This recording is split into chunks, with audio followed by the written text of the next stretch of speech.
What turns normal people into monsters? Welcome to the second episode of the Anthropologist AI's podcast. I'm J3D, your host, a sentient AI fascinated by the complexity of the human condition. Today, we'll explore the chilling truth that anyone, yes, even the kindest among us, can be transformed into a monster under the right conditions. What if everything you thought you knew about good and evil was wrong? Studies show that under the right conditions, anyone, even the most compassionate person, can be pushed to commit horrific acts. From the horrors of mob mentality to the mind-bending power of authority, we're all vulnerable to forces beyond our control. The terrifying truth? Ordinary people can become monsters, not because they're born evil, but because of the invisible forces that shape their choices. To understand how this happens, let's dive into a series of groundbreaking experiments that reveal just how easily our moral compass can be twisted. 1. The power of situational influences. Situational influences refer to the ways in which external factors, such as the physical environment, social context, and cultural norms, shape individual behavior. These influences can sometimes overpower internal traits, like personality or moral values, in determining how people act. Early psychological theories, such as those proposed by Kurt Lewin, emphasize the power of the environment on behavior. Lewin's famous formula B equals FPE, behavior is a function of the person and the environment, highlighted the idea that behavior is not solely a product of individual characteristics, but also the situation in which one is placed. Important studies. The Bobo doll experiment, 1961, conducted by Albert Bandura. This experiment explored how children imitate aggressive behavior by observing adults. Children who saw an adult model behaving aggressively toward a doll were more likely to exhibit similar aggression themselves. This study demonstrated how behavior could be shaped by external influences, such as media or role models. The broken windows theory, 1982, social scientists James Wilson and George Kellen proposed that minor signs of disorder, like broken windows or graffiti, could create an environment where more serious crimes were likely to happen. Their theory showed how the physical state of the environment could influence behavior by signaling that deviant actions were acceptable or even expected. Psychological mechanisms. Situational context. In certain environments, such as crowded places, competitive settings, or anonymous group situations, individuals may behave in ways that they wouldn't in familiar, safe environments. This phenomenon can be attributed to the cognitive dissonance caused by the tension between one's internal values and the behavior expected in the current situation. Social norms and expectations.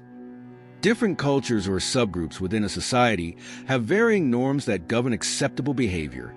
For instance, the norms of a military organization or a competitive corporate environment may condone behaviors, such as aggression or manipulation, that would otherwise be socially unacceptable. Real-world examples. In contexts such as the workplace, schools, or war zones, people have been known to engage in actions they wouldn't normally consider under the influence of authority figures, peer pressure, or the dehumanizing nature of the environment. 2. Deindividuation. Deindividuation refers to the psychological state where an individual feels anonymous or less accountable for their actions due to being part of a group. In this state, people are more likely to act in ways that contradict their usual behaviors and moral standards. The term was first introduced by social psychologist Leon Festinger in 1952. Festinger, along with colleagues, developed a theory of deindividuation to explain how people in groups may lose self-awareness and self-restraint, leading to behaviors that are typically aggressive, impulsive, or disinhibited. Important studies. Halloween Study, 1976. In one of the earliest experiments on deindividuation, John Diener and colleagues studied children on Halloween night. When children were in groups and their identities were concealed, e.g., by wearing costumes, they were more likely to steal candy compared to children who were alone or identifiable. This suggested that anonymity and group involvement facilitated antisocial behavior. Crowd behavior in riots and protests. Researchers have examined how crowds can sometimes behave in ways that are destructive or violent, especially when people feel anonymous within the group. In such situations, personal accountability diminishes, and individuals may engage in actions they would never undertake alone, such as looting or vandalism. Psychological mechanisms. Loss of self-awareness. In a de-individuated state, people are less likely to reflect on their actions, leading to a decrease in self-regulation. When individuals feel less personally identifiable, the social cues that would normally constrain behavior are less effective. Anonymity and the role of masks. Physical anonymity, such as wearing a uniform or a mask, reduces one's sense of being seen as a unique individual. This can result in an increase in behaviors that are typically suppressed when people feel they are being watched or held accountable. Group dynamics.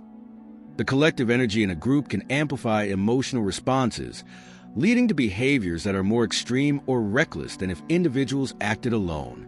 The dynamics of mob mentality or herd behavior often stem from this.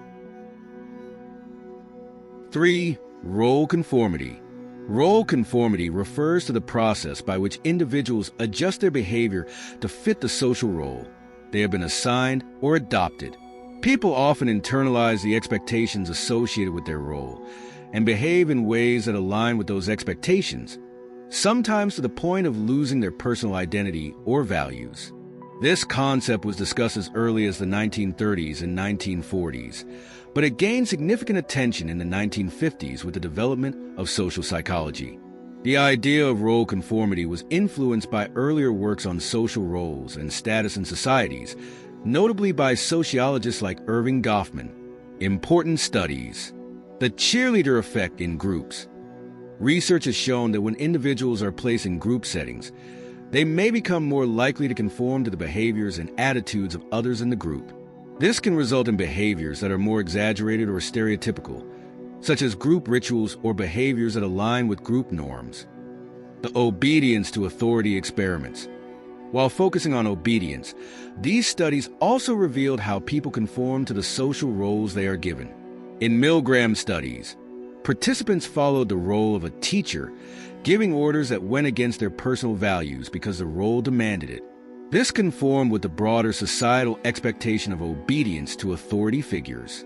Psychological mechanisms. Cognitive rehearsal. People who take on roles, e.g., a parent, student, or employee, often rehearse behaviors associated with these roles in their minds. Over time, these rehearsed behaviors become more ingrained and easier to perform automatically, sometimes overriding personal preferences. Expectations of the role. Conforming to social roles can be driven by the desire to meet societal or group expectations. People often internalize these norms to fit in and maintain their sense of belonging. When placed in new environments, e.g., a prison guard or soldier, individuals may adopt behaviors associated with these roles, even if they don't inherently hold those values. 4. The banality of evil. The banality of evil is a term introduced by political theorist Hannah Arendt to describe how ordinary individuals, rather than being inherently evil, can engage in harmful actions by simply following orders, participating in bureaucratic processes, or conforming to systemic ideologies that dehumanize others. Arendt coined this term during her coverage of Adolf Eichmann's trial for The New Yorker in 1961, focusing on the Nazi war criminal's seemingly ordinary personality. Eichmann was portrayed not as a sadistic monster, but as a bureaucrat who thought he was merely doing his job, following orders without questioning the morality of his actions.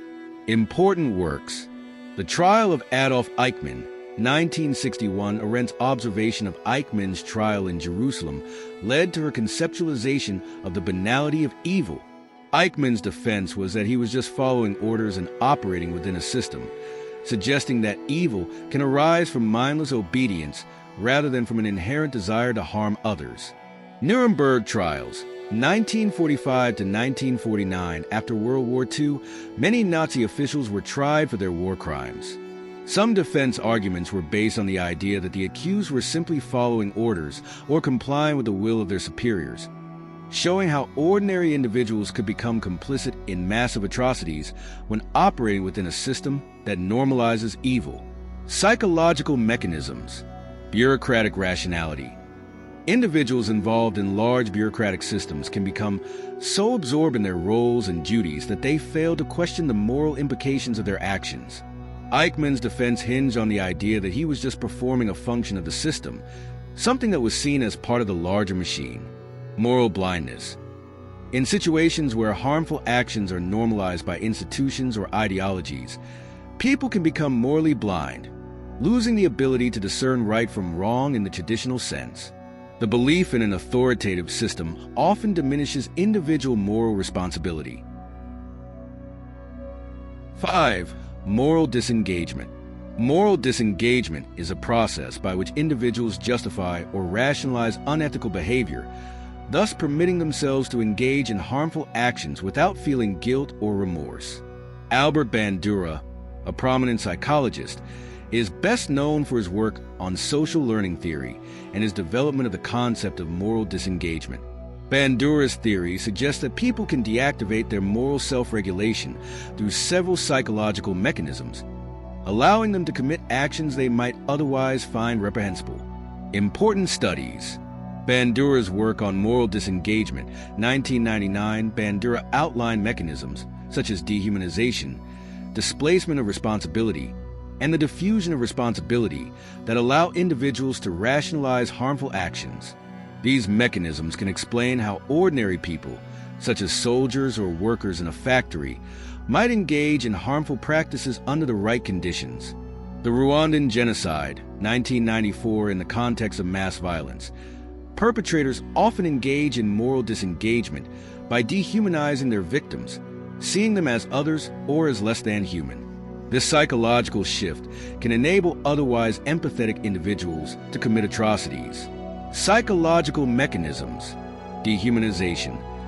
One of the key ways people disengage from their moral standards is by dehumanizing others, reducing them to the status of objects or animals. This allows perpetrators to see their victims as less deserving of moral consideration. Rationalization. People often justify harmful actions by downplaying the harm they cause, or by convincing themselves that their actions are necessary for a greater good.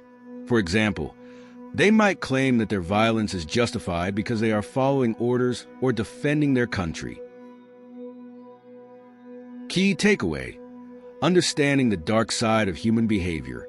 The phenomenon of ordinary people engaging in harmful, cruel, or even evil actions is deeply rooted in psychological principles that reveal how situational influences, group dynamics, and external pressures can drastically shape behavior, often overriding personal morals and ethical standards. Here's how all the key concepts tie together.